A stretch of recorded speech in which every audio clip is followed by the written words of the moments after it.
Okay students, हमने बेटा previous video में जीरो ऑर्डर और फर्स्ट ऑर्डर रिएक्शन के बारे में स्टडी किया था। अब हमारा जो नेक्स्ट आता है वो आता है हाफ लाइफ ऑफ रिएक्शन। ये कह रहा है कि हमारी कोई भी रिएक्शन अगर हमारी अक्कर हो रही है, मतलब ये कि कोई भी केमिकल रिएक्शन हम कर रहे हैं, उसका हमारा हाफ लाइफ मतलब ये होगा कि आधी रिएक्शन कंप्लीट कब होगी, उसके बारे में हम कैसे पता लगाएंगे, उसके बारे में यहाँ पर दिया गया है। ओके, पे स्टार्ट करते हैं। Half life of A reaction is the time in which half life किसी रिएक्शन का वो होता है हमारा एक टाइम हमारा जिसके अंदर concentration of reactant is reduce to 1/2 of initial concentration. ये कह रहा है कि जब हमारी कंसंट्रेशन रिएक्टेंट की वो 1/2 मतलब आधी रह जाए इसके इनिशियल कंसंट्रेशन की। मतलब क्या हुआ कि वो टाइम वो समय हमारा जिस समय हमारी जो कंसंट्रेशन रिएक्टेंट की इनिशियल कंसंट्रेशन से आधी रह जाए उसको हम बोलते हैं half life of that reaction. इसको रिप्रेजेंट कैसे करते हैं? इसको रिप्रेजेंट करते हैं T1/2। T मतलब वो टाइम और 1/2 का मतलब हाफ लाइफ। मतलब ये होगी हम बात कर रहे हैं हाफ लाइफ के बारे में किसी रिएक्शन में। उसके बाद for zero order reaction rate constant is given by equation 4.7। ये कह रहा है कि जीरो ऑर्डर रिएक्शन के लिए हम रेट कांस्टेंट कैसे लिखेंगे वो देखो। जीरो ऑर्डर 4.7 के बारे में दिखाऊंगा आपको क्या था, एक मिनट रुको। 4.7 देखते हैं बेटा, उसके बाद आगे डिस्कस करेंगे। ये देखो बेटा 4.7 हमारा जीरो ऑर्डर के लिए था, तो इन्होंने क्या बोला, ये देखो K is equal to initial concentration minus final concentration upon में T था। ये K क्या था? K था अपना रेट कांस्टेंट था। अब इसी से निकालने काउंट करेंगे तो K अपना क्या रेट तो लिखा हुआ है इन्होंने R0 अपॉन में T। इन्होंने कहा कि T हमारा क्या लेंगे T हाफ। मतलब है कि हाफ लाइफ की हम बात करें तो T क्या हो जाएगा, हाफ हो जाएगा। और जो कंसंट्रेशन अपनी कितनी हो जाएगी 1/2 रह जाएगी ना, क्योंकि आर क्या था जो फाइनल कंसंट्रेशन तो हमारी कितनी बन जाएगी, जो ये प्रोडक्ट की कंसंट्रेशन बेटा कितनी बनेगी 1/2 R0। मतलब ये हुआ कि आधी कंसंट्रेशन हमारा मतलब कहने का मतलब यह है कि रिएक्टेंट की बेटा आधी कंसंट्रेशन ही हम क्या अगर प्रोडक्ट के अंदर कन्वर्ट हो रही है ना, क्योंकि हाफ लाइफ की बात करें तो मतलब हाफ कंसंट्रेशन हमारी रिएक्टेंट की कंज्यूम हो रही है, और इसका मतलब है कि जितनी कंज्यूम होगी उतना हमारा प्रोडक्ट बनेगा। ये इन्होंने बोला। उसके बाद देखो rate constant eight T half become rate constant, जो रेट कांस्टेंट अपनी जो कांस्टेंट की वाली थी वो T हाफ के ऊपर क्या बन जाएगा R0 माइनस R क्या था 1 R0/2 हो जाएगा। कोई दिक्कत वाली बात नहीं है। T की जगह हमें पुट करना है T1/2। जैसे बेटा इसकी वैल्यू निकाले हैं तो T1/2 क्या आ जाएगा बेटा R0 अपॉन में 2K। क्यों 2K क्या आ जाएगा? क्योंकि बेटा K को देखो ये K था, इसको बेटा नीचे लेके आओ और T हाफ को उस साइड लेके जाओ। जैसे उसको उस साइड लेके जाएंगे हम तो ये 2 बेटा ऊपर वाला नीचे आ जाएगा। अगर 2 ऊपर आएगा तो इसको बेटा कॉमन R0 कॉमन ले सकते हैं यहाँ से हम। अगर कॉमन लेंगे तो हमारा क्या बचेगा, कुछ भी नहीं बचने वाला है। तो R0 अपॉन में 2K हमारा ये देखो बेटा ये अपना जो ये था अपना half life of zero order reaction. Zero order reaction का बेटा ये अपना था हाफ लाइफ था।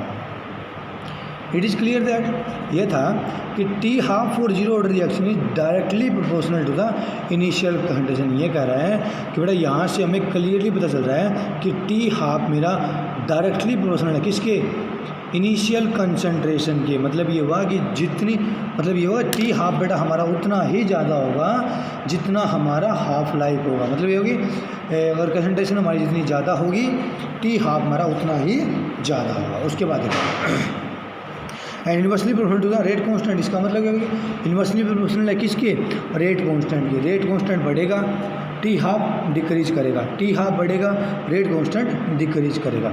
अब उसके बाद फर्स्ट ऑर्डर के बाद फर्स्ट ऑर्डर के अंदर बेटा रेट कांस्टेंट क्या था 2.303 अपॉन में T log R0 अपॉन में R था यहाँ, ये था 2.303 T upon log R0 upon में R था। ये कह रहा है कि T हाफ मतलब कि अगर मुझे बेटा T हाफ लेना हो तो उस समय T हाफ के ऊपर अब जो प्रोडक्ट की कंसंट्रेशन पे कितनी होगी बेटा, प्रोडक्ट की कंसंट्रेशन अपनी इनिशियल कंसंट्रेशन की हाफ होगी ना। प्रोडक्ट की कंसंट्रेशन ये कह रहा है कि हाफ लाइफ मतलब ये हुआ कि T हाफ की मैं बात कर रहा हूँ कि हाफ टाइम के अंदर अपनी जो कंसंट्रेशन है बेटा प्रोडक्ट की फाइनल कंसंट्रेशन, प्रोडक्ट की नहीं एक तरह से बोलेंगे फाइनल कंसंट्रेशन बोलेंगे इसको। फाइनल कंसंट्रेशन अपनी कितनी होगी उसकी हाफ हो जाएगी, इनिशियल की बेटा हाफ अपनी क्या हो जाएगी फाइनल कंसंट्रेशन। तो अब वो इक्वेशन हमारी क्या बन जाएगी, K is equal to 2.303 upon में T half log R0 upon में ये R0 आएगा बेटा, R नहीं आएगा, ये नीचे वाला दे रखा, ये R आएगा, R0 आएगा, सॉरी R क्या, R0 ये वाला, क्योंकि R की वैल्यू की जगह बेटा हमने R0/2 रख रहे हैं, तो ये R0 आएगा, यहाँ पर ध्यान रखना, ये R0 आएगा ये अपना। उसके बाद क्या हो जाएगा, अब देखो R0/R0 मतलब ऊपर नीचे बेटा, तो ये कट जाएगा, तो अपना 2 ऊपर चला जाएगा, डिवाइड में तो अपना ऊपर चला जाएगा, तो ये बेटा क्या बन जाएगा, टी हाफ को बेटा इस साइड लेके जा रहा हूँ और ये के को मैं इस साइड लेके जा रहा हूँ, तो बेटा क्या बन जाएगा, ये बेटा अपना बन जाएगा 2.303 के log बाई 2। log बाई 2 की वैल्यू कितनी होती है, 0.3010 0.3010 होती है बेटा।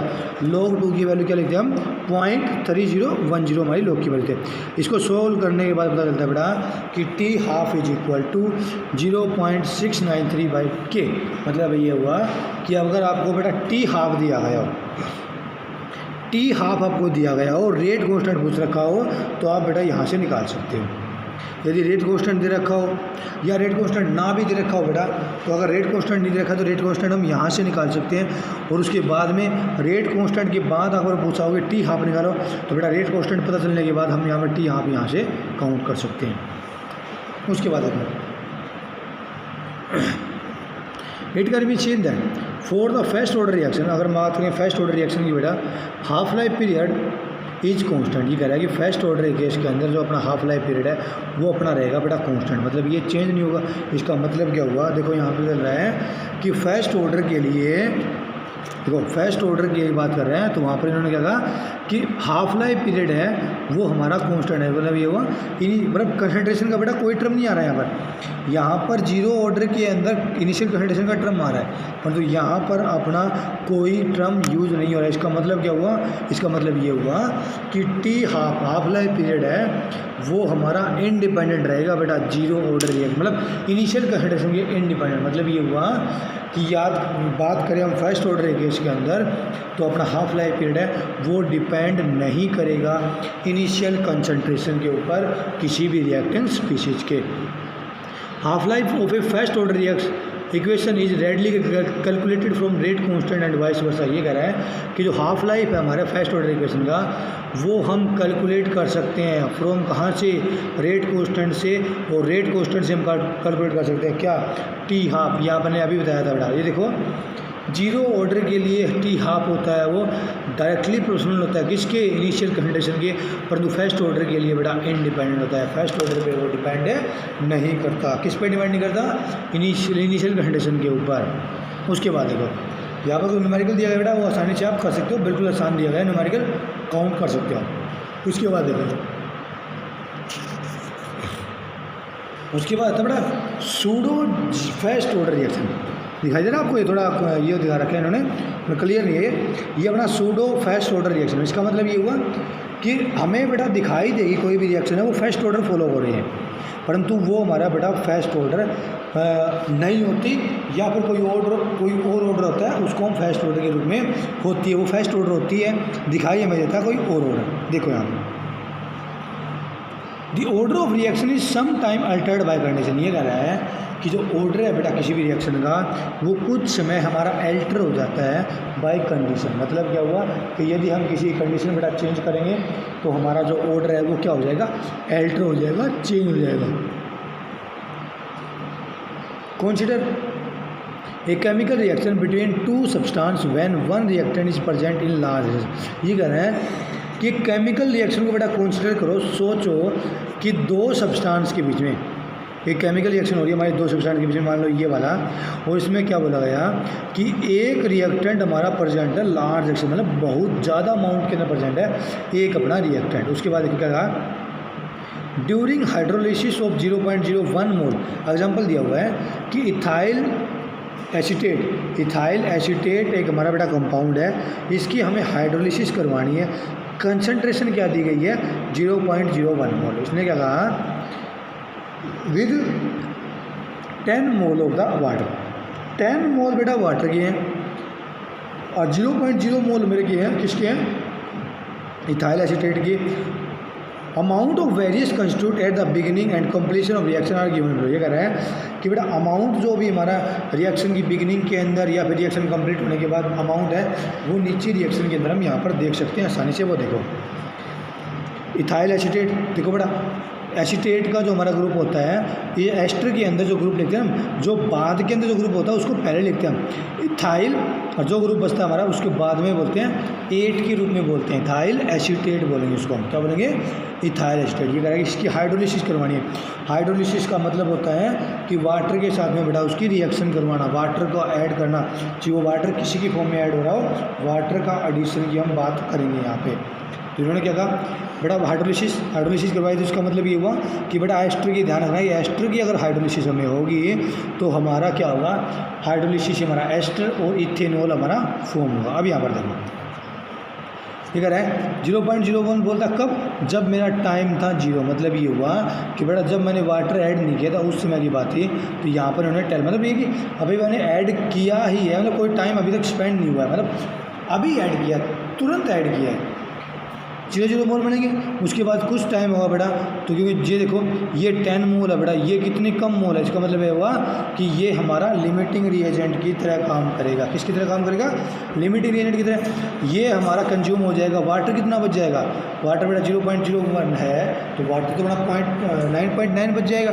उसके बाद देखो, अब देखो बेटा जो भी हमारा लिमिटिंग रिएजेंट होता है वो हमारा डिसाइड करता है कि हमें कितना प्रोडक्ट फॉर्म करना है। अब यहाँ पर देखो लिमिटिंग रिएजेंट इथाइल एसीटेट था, तो बेटा 0.01 मोल ही हमारे एसिटिक एसिड के और हमारे इथेनॉल के फॉर्म होंगे। अब यहाँ पर देखो concentration of water does not gate alter much during the course of reaction. So that ये कह रहे हैं कि बेटा कंसंट्रेशन वाटर की है ना हमारे बेटा वो 10 मोल से 0.01 मोल मतलब कंज्यूम हो रहा है। इसका मतलब ये हुआ कि ज़्यादा कोई इफेक्ट नहीं हो रहा हमारा। इसका मतलब क्या हो रहा है कि यही बात कर रहे हैं कि कंसंट्रेशन हमारा वाटर का बेटा नॉट गेट अल्टर्ड, मतलब ज़्यादा चेंज नहीं हो रहा है, मच अल्टर्ड मच ज़्यादा चेंज नहीं हो रहा है during the course of reaction. अगर हमारी कोई रिएक्शन बेटा कंप्लीट हो रही है वहाँ पर अपना जो है वाटर की कंसंट्रेशन बेटा ज़्यादा चेंज नहीं हो रही। तो उन्होंने कहा कि रेट ऑफ रिएक्शन हमारा क्या देगा, रेट इज इक्वल टू के एसिटेट इथाइल एसीटेट और वाटर। ये कहता है कि वाटर जो हमारा प्योर लिक्विड होता है बेटा इसको हम क्या लेके चलते हैं, कांस्टेंट लेके चलते हैं। तो इक्वेशन मेरा क्या बन जाएगा, रेट इज इक्वल टू के CH3 एसिटेट क्या हो जाएगा, और अपना जो के अपना क्या हो जाएगा, के नोट वाटर हो जाएगा। इसका कहने का मतलब ये बेटा कि के साथ में अगर हमारा के नोट वाटर है हमारा, ये इसको हम एक्सप्लेन यहाँ पर कर सकते हैं। उसके बाद देखो उसके बाद क्या बता रहा है, reaction behave as first order reaction. ये कह रहा है कि बेटा रिएक्शन हमारी कैसे बिहेव कर रही है, ये फर्स्ट ऑर्डर रिएक्शन। ये हमारी तो पता चल रहा है कि रेट हमारा किसके पावर 1 का बेटा, तो इसका मतलब फर्स्ट ऑर्डर रिएक्शन बिहेव कर रही है। Such reaction car card pseudo first order. बेटा यहाँ पर तो हमारी फर्स्ट ऑर्डर है, पर यहाँ पर देखो ना, यहाँ पर देखो अब ये यहाँ पर सेकंड ऑर्डर दिखाई दे रही थी, परंतु ये फर्स्ट ऑर्डर है, इसलिए हम बोलते हैं इसको सूडो फर्स्ट ऑर्डर बोलते हैं। इसका मतलब क्या हुआ कि अगर कोई अमाउंट बेटा हमारा ज़्यादा अमाउंट के अंदर प्रेजेंट हो, मतलब कोई भी सब्सटेंस, कोई भी केमिकल, कोई भी सॉल्वेंट हमारा या फिर सोल्यूट, अगर वो ज़्यादा अमाउंट के अंदर प्रेजेंट हो, उस केस के अंदर बेटा उसकी अमाउंट हम कांस्टेंट लेके चलते हैं, क्योंकि उसकी कंसंट्रेशन में बेटा ज़्यादा चेंज नहीं होगा। अगर ज़्यादा चेंज नहीं होगा तो हमारा क्या होगा, उसको हम कांस्टेंट लेंगे।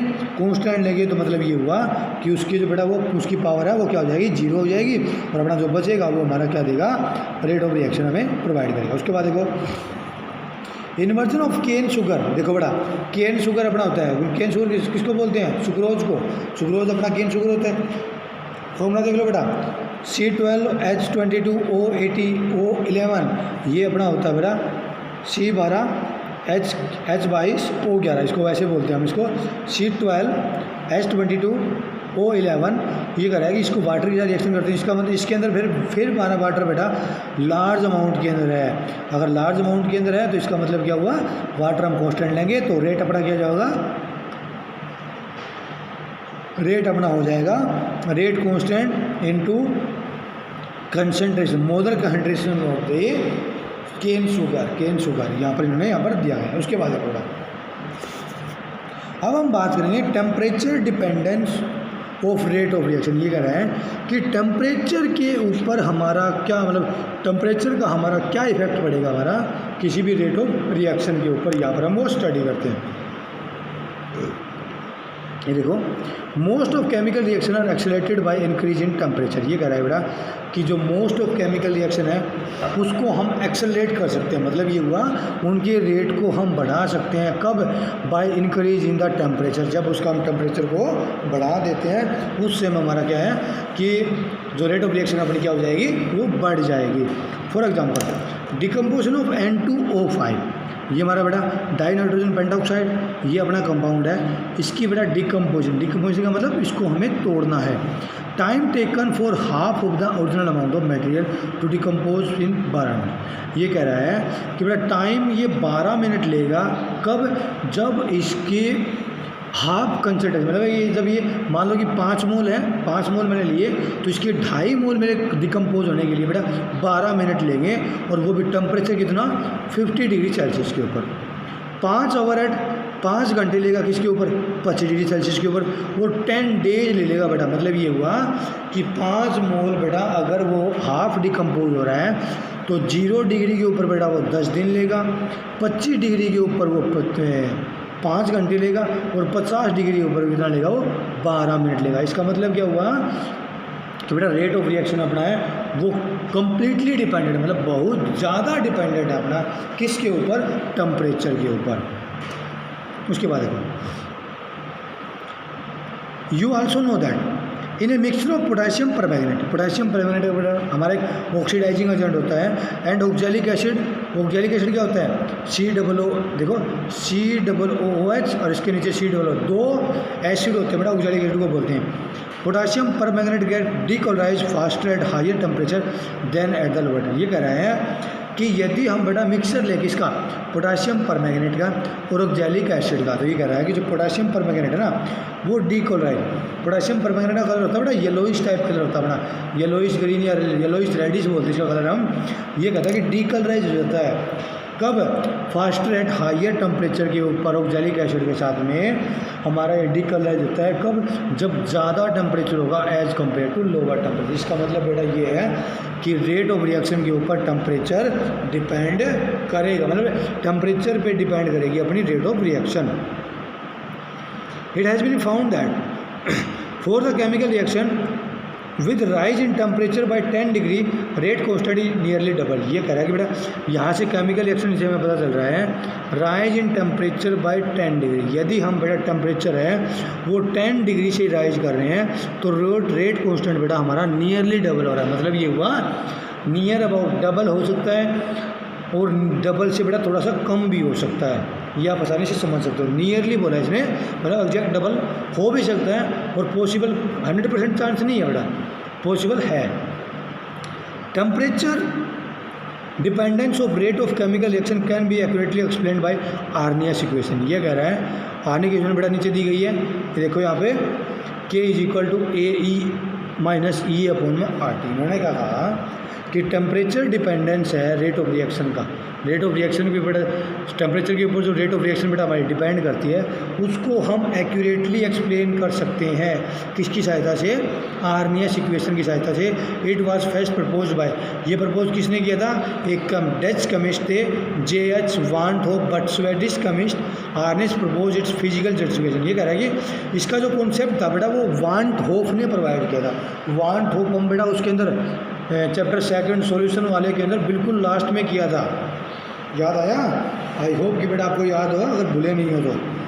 उसने बड़ा एक्सप्लेन किया था इसको, परंतु जो इसको जो फिजिकल जस्टिफिकेशन था उसका, मतलब जो फिजिकल केमिस्ट्री के अंदर या केमिस्ट्री के अंदर हमारा क्या यूज़ है, उसका जो जस्टिफिकेशन था, जो इंटरप्रिटेशन था, वो किसने दिया, वो दिया अपने आर्नियस ने, स्वेडिश केमिस्ट थे हमारे। K = AE - EE/RT। उसके बाद ए क्या अपना, ए होता है अपना आर्नियस फैक्टर, या इसको हम फ्रीक्वेंसी फैक्टर भी बोलते हैं। ये क्या हो गया अपना आर्नियस फैक्टर, या फिर इसको हम फ्रीक्वेंसी फैक्टर भी बोलते हैं। It is also called the pre exponential factor, इसको हम क्या बोलते हैं, प्री एक्सपोनेंशियल फैक्टर भी बोलते हैं। किसको, ए को। It is constant specific to particular reaction, ये बेटा कॉन्स्टेंट रहता है एक पर्टिकुलर रिएक्शन के लिए, मेरा क्या रहेगा कॉन्स्टेंट रहेगा। आर अपना गैस कॉन्स्टेंट पता होगा, ये हमारी एक्टिवेशन एनर्जी होती है जिसको एक्टिवेशन एनर्जी किस में मेजर करते हैं, जूल पर मोल के अंदर, किसमें, जूल पर मोल। उसके बाद देखो, उसके बाद क्या बोला गया वो देखते हैं हम। उसके बाद में बोला गया है it can be understood clearly using the flowing simplification. ये कह रहा है कि बेटा जो रिएक्शन था, जो ये टेम्परेचर के ऊपर डिपेंडेंस है, इसको हम आसानी से देख सकते हैं किसकी सहायता से, ये हमारा जो है फ्लोइंग सिंपल रिएक्शन से हम इसको एक्सप्लेन कर सकते हैं। तो यहाँ पर हम स्टूडेंट बात करेंगे इसके बारे में, H2 + I2 इन्होंने कहा कि एक हमारा 2HI हमारा रिएक्शन है, ये फॉर्म करा है। ये कह रहा है अकॉर्डिंग टू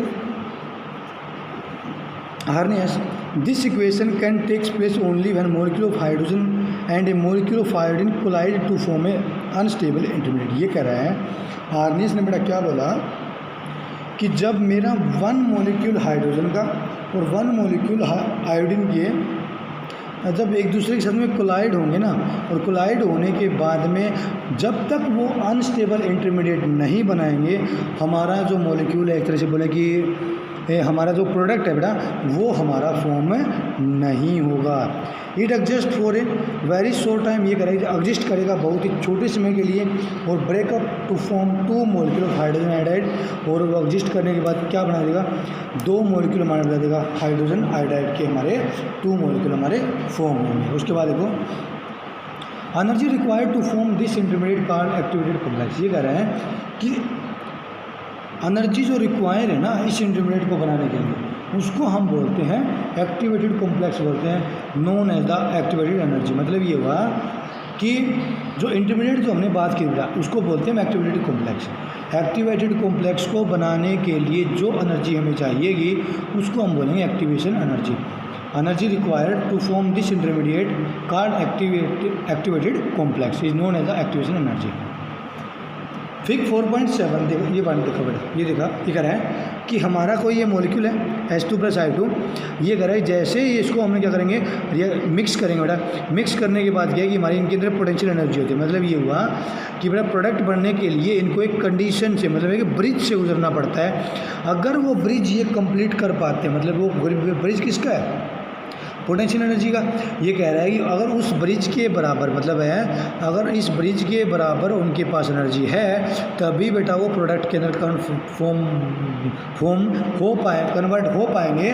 नहीं तो बेटा अगर मान लो अगर एक्टिवेटेड कॉम्प्लेक्स अगर हमारा नहीं बनेगा ना, तो बेटा ये रिएक्शन हमारी कंप्लीट नहीं होगी। इसका मतलब क्या है कि अगर मान लो कि कोई रिएक्शन कंप्लीट नहीं हो रही है तो उसके लिए हमें क्या करना पड़ेगा, टेम्परेचर बढ़ाना पड़ेगा। टेम्परेचर बढ़ाने का मतलब ये है कि उसकी हम बेटा पोटेंशियल एनर्जी इंक्रीज कर रहे हैं।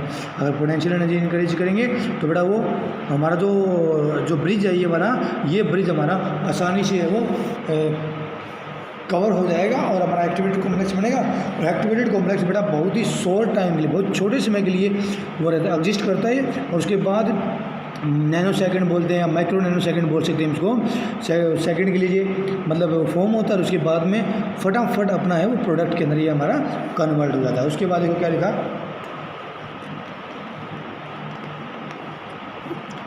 फिग 4.7 ये अभी बताया मैंने, obtained by plotting potential energy versus reaction coordinate. ये कह रहा है कि हम बेटा ग्राफ प्लॉट कर रहे हैं potential energy versus reaction coordinate के।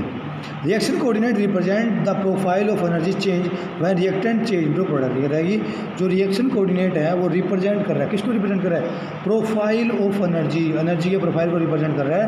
वो हमारा चेंज होगा कब, जब रिएक्टेंट हमारा चेंज होगा प्रोडक्ट के अंदर। मतलब ये हुआ कि जैसे जैसे बेटा हमारा रिएक्शन कोऑर्डिनेट की तरफ मूव करते जाएंगे हमारा रिएक्टेंट है वो प्रोडक्ट के अंदर कन्वर्ट होता जाएगा, कन्वर्ट होता रहेगा।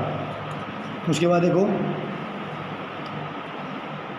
सम energy released when complex decompose to form the product. ये कह रहा है कि बेटा जो एक्टिवेटेड कॉम्प्लेक्स जो अपना बना था, जब वो कह रहा है कि उस समय हमारी कुछ एनर्जी रिलीज होगी। कब रिलीज होगी ये, वो रिलीज तब होगी जब हमारा एक्टिवेटेड कॉम्प्लेक्स बेटा डिकम्पोज होगा।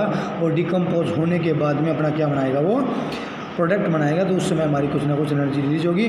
So final enthalpy of reaction depend upon nature of reactant and product. ये कह रहा है कि जो फाइनल एंथैल्पी जो हमारी है ना रिएक्शन की, वो हमारी डिपेंड करेगी किसके ऊपर डिपेंड करेगी, वो अपनी डिपेंड करेगी फाइनल प्रोडक्ट के ऊपर, मतलब जो रिएक्टेंट या प्रोडक्ट जो हमने चूज किया है उसके ऊपर ये हमारा डिपेंड करेगा। Some energy release when complex decompose to form product, यानी कुछ एनर्जी हमारी रिलीज होती है जब हमारा कॉम्प्लेक्स डिकम्पोज होगा। और हाँ बेटा ये इन्होंने रिपीट कर दिया कि मैंने रिपीट कर दिया? ओके बेटा आगे देखो।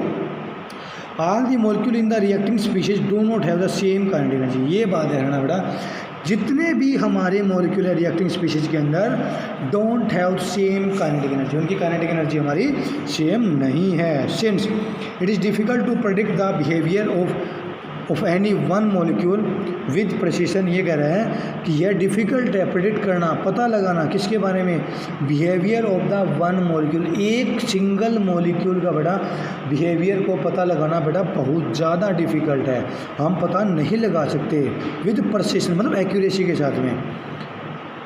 Ludwig Boltzmann and James Clerk Maxwell use statics to predict the behaviour of the large number of molecule. ये करेगा बेटा बोल्ट्जमैन और मैक्सवेल, आगे के नाम भूल जाना बेटा, सिर्फ बोल्ट्जमैन याद करोगे और मैक्सवेल याद करोगे। इन्होंने क्या किया, इन्होंने बेटा स्टैटिक्स की सहायता ली प्रेडिक्ट करने के लिए, किसका प्रेडिक्ट करने के लिए, behaviour of the large number of molecule, large number of molecule के बिहेवियर को बेटा प्रेडिक्ट करने के लिए इन्होंने स्टैटिक्स की सहायता ली थी। अकॉर्डिंग टू दैम, उनके अनुसार क्या बोला गया, डिस्ट्रीब्यूशन ऑफ काइनेटिक एनर्जी में be described bye plotting the fraction of the molecule. ये कह रहा है कि जो डिस्ट्रीब्यूशन है हमारी काइनेटिक एनर्जी, डिस्ट्रीब्यूशन जो काइनेटिक एनर्जी का है उसको हम डिस्क्राइब कर सकते हैं किसके द्वारा, bye plotting fraction of molecule, भाई कितने हमारे molecule NE/NT with A given kinetic energy. रहा है कि यदि हम बेटा फ्रैक्शन ऑफ मॉलिक्यूल को प्लॉट करें काइनेटिक एनर्जी के साथ में तो हमें क्या मिलेगा, ये हमें बेटा जो डिस्क्राइब कर देगा क्या काइनेटिक एनर्जी के बारे में, वहाँ से हमें पता चल जाएगा।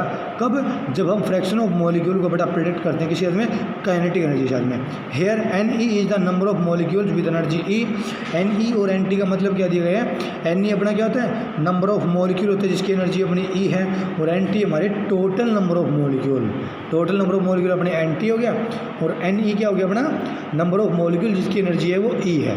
उसके बाद देखो peak of the curve correspond to the most probable kinetic energy, that is करेंगे जो पीक है ना अपने कारों की जो पीक है correspond किसको correspond करती है, मोस्ट प्रोबेबल काइनेटिक एनर्जी। इसका मतलब ये हुआ कि सबसे ज़्यादा हमारी जो बोलेंगे एक तरह से मोस्ट प्रोबेबल जो काइनेटिक एनर्जी है वो हमें बताती है, that is kinetic energy of maximum fraction of molecule. इसका मतलब क्या हुआ कि ये जो देखो बेटा ये जो पीक दिखाएगा, ये पीक हमें क्या बता रहे हैं, ये हमें पीक बता रहा है बेटा जो काइनेटिक एनर्जी है ना मैक्सिमम, जो बहुत सारे जो मैक्सिमम नंबर ऑफ मॉलिक्यूल्स हैं उनकी बेटा ये काइनेटिक एनर्जी को शो कर रहा है। कौन शो कर रहा है, ये point most probable kinetic energy वाला जो कर्व दिखाएगा ये। There are decreasing number of molecule with energy higher और लोअर देन दिस वैल्यू। ये कह रहा है कि बेटा मैक्सिमम नंबर ऑफ जो मॉलिक्यूल होते हैं ना उनके अंदर हमारे जो काइनेटिक एनर्जी है वो मोस्ट प्रोबेबल होती है, परंतु कह रहा है कि नंबर ऑफ मॉलिक्यूल हमारे डिक्रीज होंगे कब, जब काइनेटिक एनर्जी या तो उनकी बढ़े या उनकी डिक्रीज हो, तो उस समय हमारी क्या होंगे, नंबर ऑफ मॉलिक्यूल मेरे क्या होंगे, कम होंगे। व्हेन टेम्परेचर इज रेज, ये कह रहे हैं जब हम टेम्परेचर को रेज करते हैं, maximum of the curve move to higher energy value. कह रहा है कि जो मैक्सिमम हमारे कर्व होगा वो मूव करेगा हायर एनर्जी वैल्यू की तरफ में। एंड कवर बोर्डन आउट, ये कहता है कवर हमारा क्या हो जाएगा, बोर्डन आउट मतलब चौड़ा हो जाएगा। देखिए यहाँ पर देखो बेटा, जैसे वो एक तरह से ये पीक पॉइंट तो नहीं बोलेंगे, पीक पॉइंट तो ऐसा है देखो, जैसे ही हमारा प्रोडक्ट की काइनेटिक एनर्जी बढ़ेगी या कम होगी हमारी, उस समय हमारा जो कवर बेटा ब्रॉड मतलब चौड़ा हो रहा है। उसके बाद देखो that separate to the right such in that there is the greater portion of the molecule with much higher energy. ये कह रहा है कि वहाँ पर हमारा क्या है कि जैसे ही बेटा हमारा जो कर्व ब्रॉड होगा, इसका मतलब ये हुआ कि वहाँ पर हमारे बहुत सारे प्रोपोर्शन के अंदर मॉलिक्यूल जो हैं उनके पास हमारी ज़्यादा काइनेटिक एनर्जी हमारी प्रेजेंट है। एरिया अंडर द कर्व, ये कहता है जो हमारा एरिया है अंडर कर्व के अंडर जो है एरिया है वो हमें किसके बारे में बताएगा, curve must be constant since total probability must be 1 at all time. ये कह रहे हैं कि एरिया जो बेटा कर्व का ना वो हमारा कॉन्स्टेंट होना चाहिए। क्यों? क्योंकि हमारा जो क्या बोला कि जो प्रोबेबिलिटी, जो टोटल प्रोबेबिलिटी है ना वो हमारी 1 होनी चाहिए ऑल टाइम, सभी समय हमारी प्रोबेबिलिटी है वो 1 होनी चाहिए बेटा।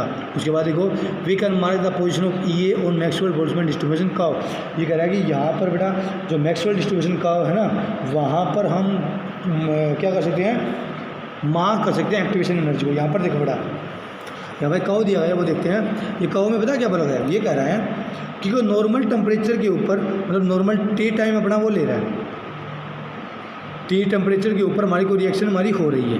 अब ये कह रहा है कि जैसे ही बेटा मैंने उसका टेम्परेचर बढ़ा दिया, मतलब 10 डिग्री टेम्परेचर मैंने बढ़ा दिया तो बेटा इसका जो काइनेटिक एनर्जी का चुका होता है ना वो बेटा मेरा डिक्रीज कर जाएगा, क्योंकि फ्रैक्शन ऑफ मॉलिक्यूल क्या हो जाएंगे। देखो जैसे मैंने टेम्परेचर को बढ़ाया फ्रैक्शन ऑफ मॉलिक्यूल के अंदर बेटा जो काइनेटिक एनर्जी हमारी क्या होगी, इंक्रीज होगी। और ये हमें क्या बताएगा, ये हमें रेट ऑफ रिएक्शन के बारे में बताएगा कि जैसे बेटा एक तो बेटा टाइम देखो यहाँ पर लग रहा है कितना टाइम लगेगा, और एक बेटा जैसे ही मैंने उसका काइनेटिक एनर्जी इंक्रीज कर दी, मतलब उसकी जो काइनेटिक एनर्जी अगर मैं बढ़ा दूंगा तो मेरा क्या होगा, ये कर्व बेटा छोटा हो जाएगा। कर्व छोटा होने का मतलब ये हुआ कि हमारे जो रेट ऑफ रिएक्शन बेटा वो हमारा फास्ट मूव करेगा। ये है दूसरे वाला कर्व बेटा जो लाइट जो कम डार्क है, this area show fraction of the additional molecules which react with the T. करेगी ये जब हम बेटा काइनेटिक एनर्जी जब बढ़ा रहे हैं ना उसका 10 टाइम, मतलब 10 टाइम या कैसे भी आप बोल सकते हो इसको, तो उस समय हमारे एक्स्ट्रा जो मॉलिक्यूल्स हैं हमारे जो प्रोडक्ट के अंदर कन्वर्ट हो गए उसके बारे में ये एरिया वाला हमें शो कर रहा है। ओके बेटा, इसको कंटिन्यू करेंगे नेक्स्ट वीडियो के अंदर। थैंक यू बेटा and have a nice day.